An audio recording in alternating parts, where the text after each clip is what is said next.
Sí, sí. Padre, bueno, yo soy catequista y como sabe, los jóvenes ahora están al pie del cañón, ¿no? Averiguando todo.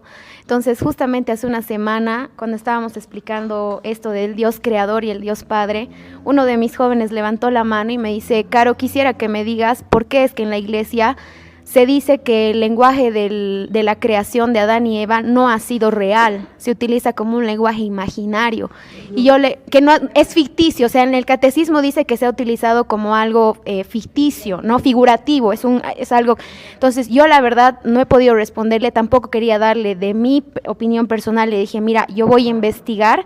Te agradezco por la pregunta y estuve investigando un poco, pero yo quería preguntarle cómo yo le puedo explicar esto a mi joven, eso por un lado, y dos, mis jóvenes chocan mucho con el tema de la confesión. ¿Por qué?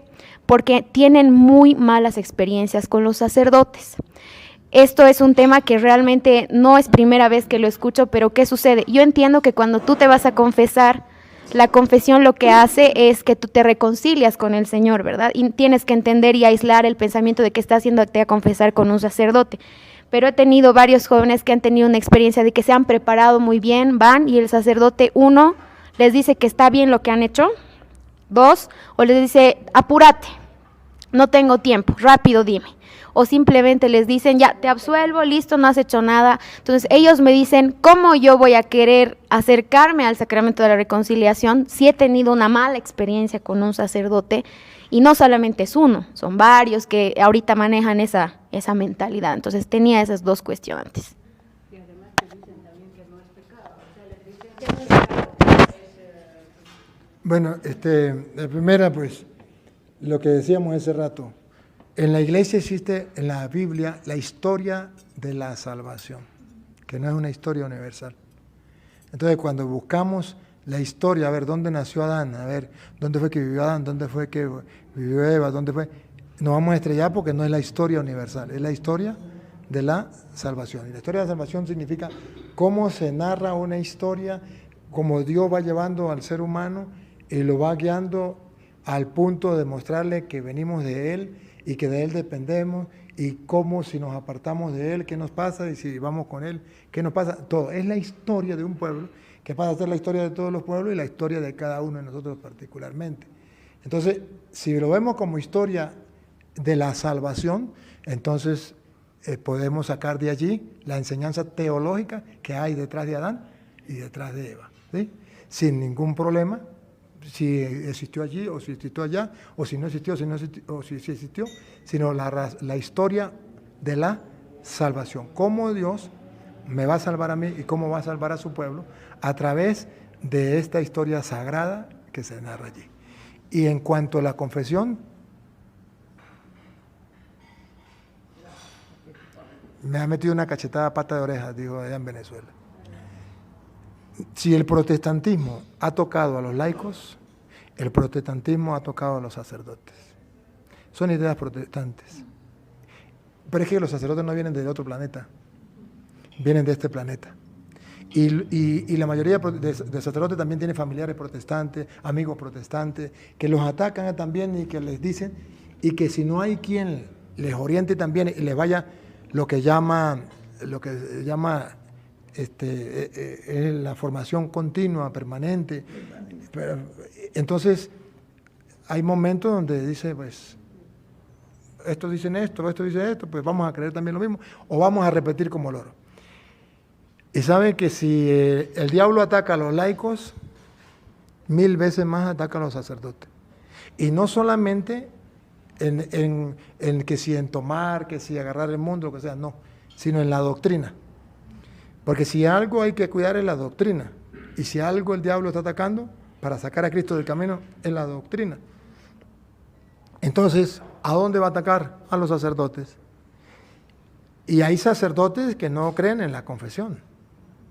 Yo tuve la experiencia mala de un sacerdote que me dio clase a mí y decía que él tenía mentalidad protestante. Él era un protestante como sacerdote, pero mentalidad protestante.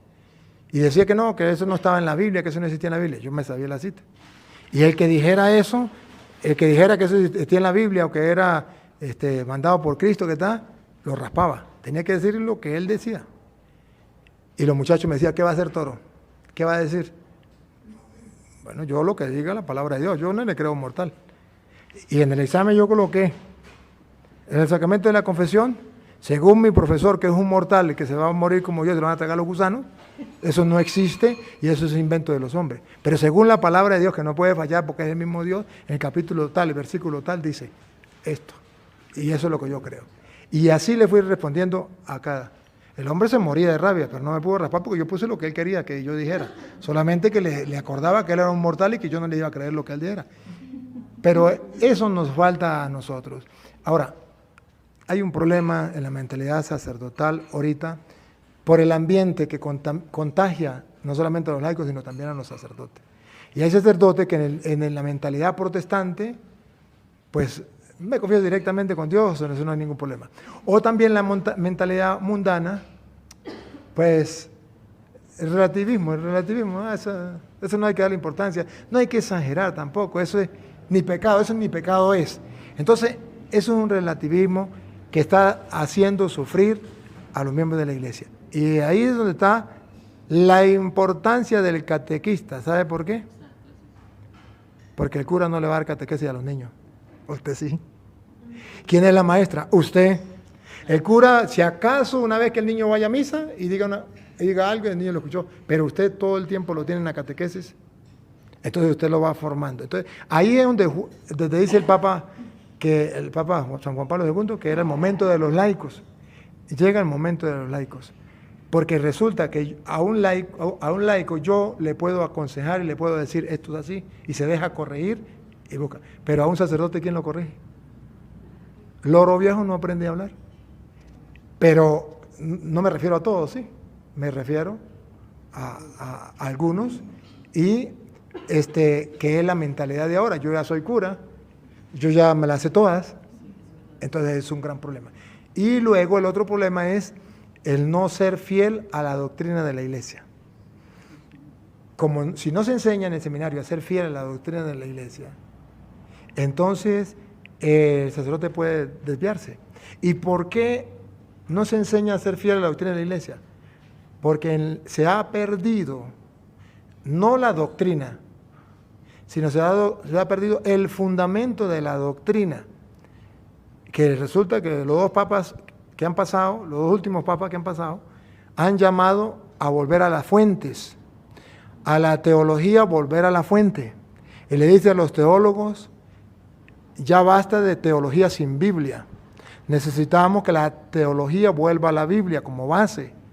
Entonces, cuando se tiene una teología sin Biblia, no hay sustento, es construir una casa en el aire y cualquiera viene y la tumba.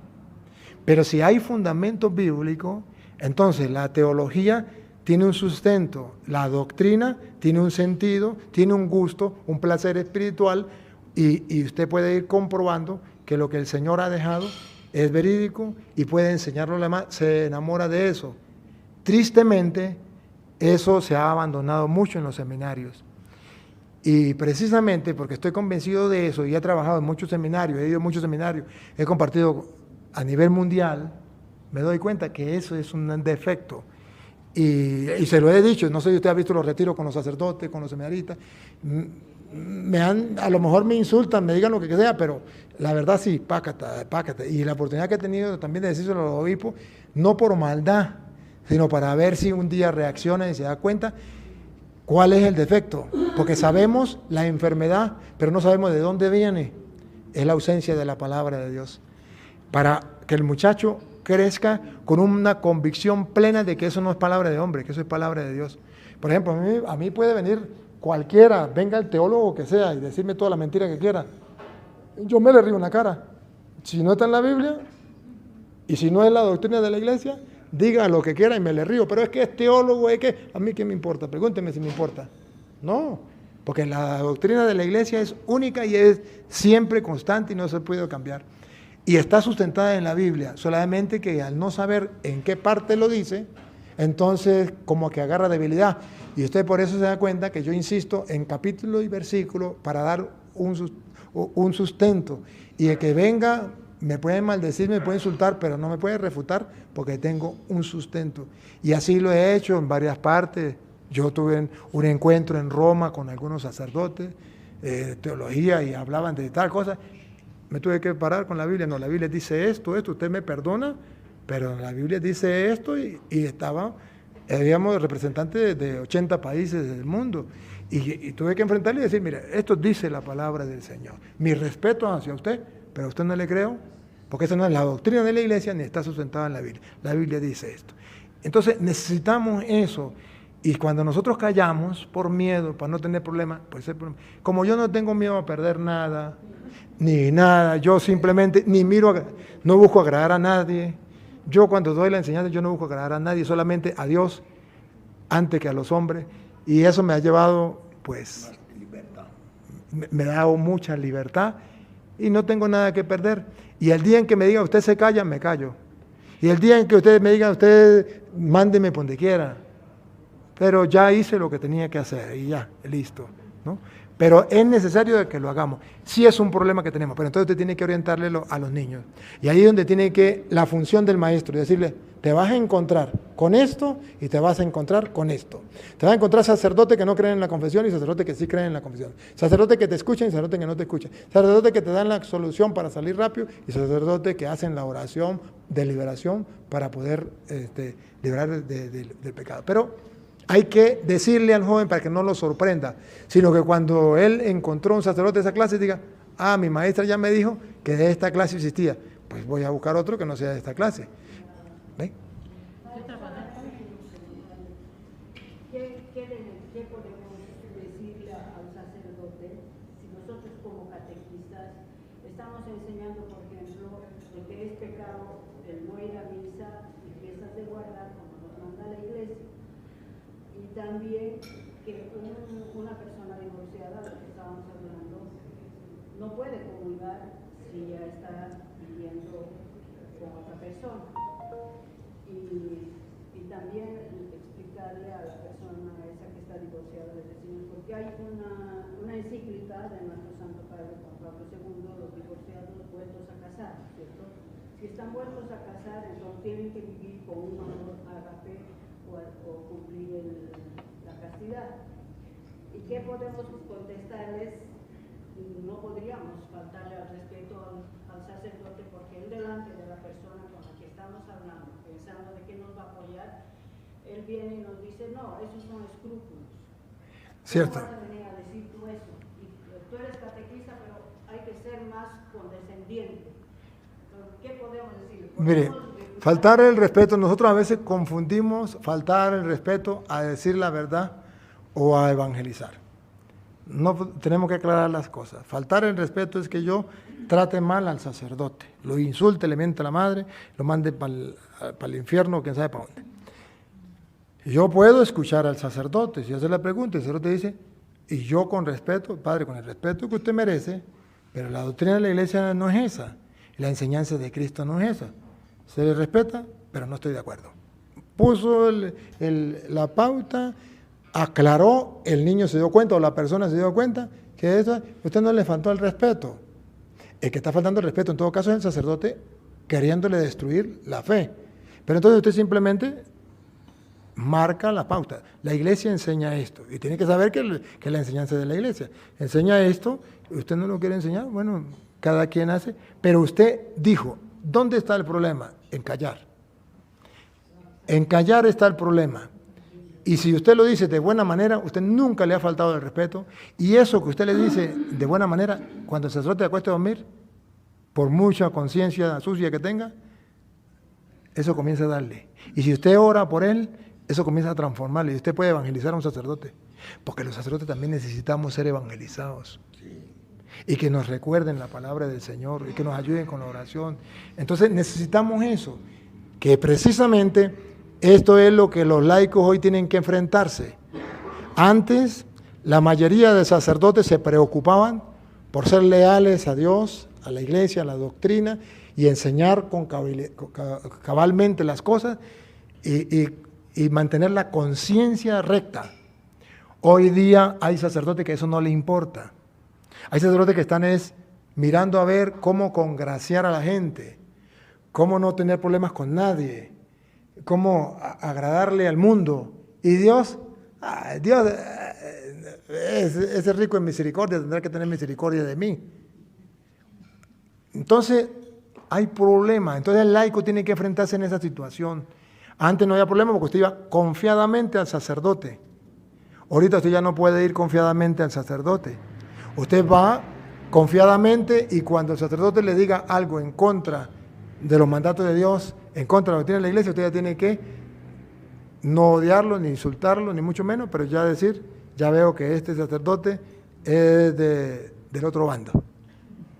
Porque hay de los dos bandos, o si no, porque la Biblia presenta a Judas, si no hay otro de otro bando, por algo. Bueno, yo soy psicólogo, ¿ya?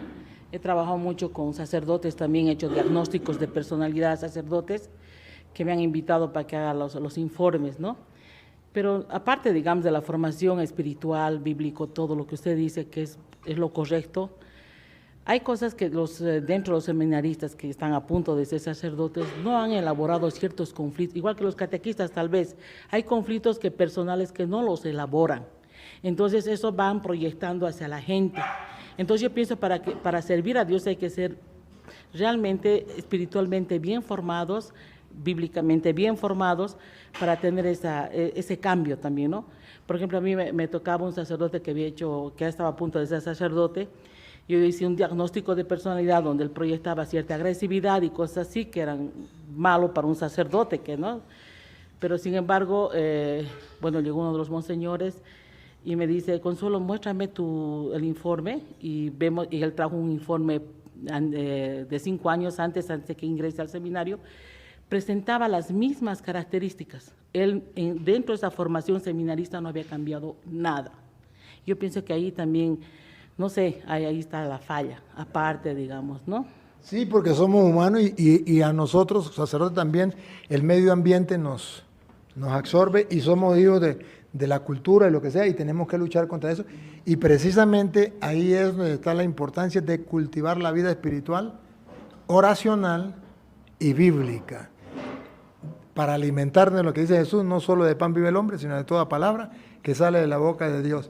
Y entonces, ¿cuál es el problema? Que hay sacerdotes que nunca leen la Biblia y que nunca han leído la Biblia, y nadie da lo que no tiene. Entonces, ¿cómo se moldea esa alma? ¿Y cómo puede moldear a otros si no se ha dejado moldear? Puede tener el querer, pero con eso no basta. La recta intención nos lleva a comprometernos. Tenemos que comprometernos. Y entonces ahí sí podemos ver claras las cosas. Porque uno, en la palabra de Dios tenemos la gracia divina, que en la palabra de Dios está todo. ¿Qué se debe hacer? ¿Qué no se debe hacer? ¿Qué es pecado y qué no es pecado? Entonces yo no tengo por qué inventar, ¿esto será pecado o no pecado? No, ya te ha dicho que es pecado, ¿ya? Pecado no es lo que yo crea que es pecado, o lo que a mí me parezca que es pecado, o que mi razón me diga que es pecado, no. Pecado es lo que Dios diga que es pecado y punto, ya. Esté de acuerdo yo o no esté de acuerdo, eso es pecado. Entonces yo tengo que aprenderlo, pero ciertamente hay deficiencia en el seminario, y yo siempre llamo a los formadores de los seminarios la atención y les digo, oye, hagamos lo humanamente posible para que los muchachos sean más espirituales. Oren más, lean la palabra de Dios más. Porque en el seminario, al menos cuando yo estudié, se premiaba el muchacho que sacara 20, aunque fuera a punta de copiarse. O sea, ¿cómo se explica eso? El muchacho que fuera mejor deportista. ¿Cómo se explica eso? Pero aquel muchacho que le gustara leer la Biblia, que le gustara orar, ese es un santurrón, ahí sí, mire el santurrón, todo el tiempo con los ojos arriba, ahí sí, burlándose, es el hazmerreír de todos. Entonces, si esto no se siembra un deseo de buscar las cosas espirituales y las cosas de Dios, vamos a seguir con ese problema. Pero podemos hacer un pare, porque nosotros no podemos hacer nada con los sacerdotes ya ordenados, pero sí con los niños de catequesis. Y entonces los niños de catequesis mañana van a ser jóvenes del grupo juvenil y después van a llegar a ser curas y ya van con otra mentalidad. Esa es mi esperanza, esa es mi ilusión. Y por eso que ustedes ven que yo voy predicando por todos lados, y yo tengo la esperanza, que no ahorita, pero con el tiempo, haya muchachos, y ya me he encontrado seminaristas que me dicen, padre, yo estoy leyendo la Biblia, y estoy orando, yo estoy tratando la parte espiritual, y eso a mí me fascina, me emociona. Incluso ya hay sacerdotes, ya uno está viejo, ¿no? Sacerdotes que yo le he dado enseñanza cuando eran seminaristas, cuando no estaban en el seminario siquiera, y dice, padre, lo que usted me dijo me ha servido, mire, yo llevo la vida espiritual de esta manera, de esto, y digo, vale la pena, sí se puede. Sí se puede, pero si uno se queda mirando y dice, no, no se puede, todo está perdido, fracasó. Y como yo no quiero fracasar mañana porque tengo mucho sueño y he pasado muchos trasnochos, entonces ¿verdad que se pare? Porque cuando ustedes lleguen a la edad de nosotros, cuando lleguen a la edad de nosotros nos entenderán.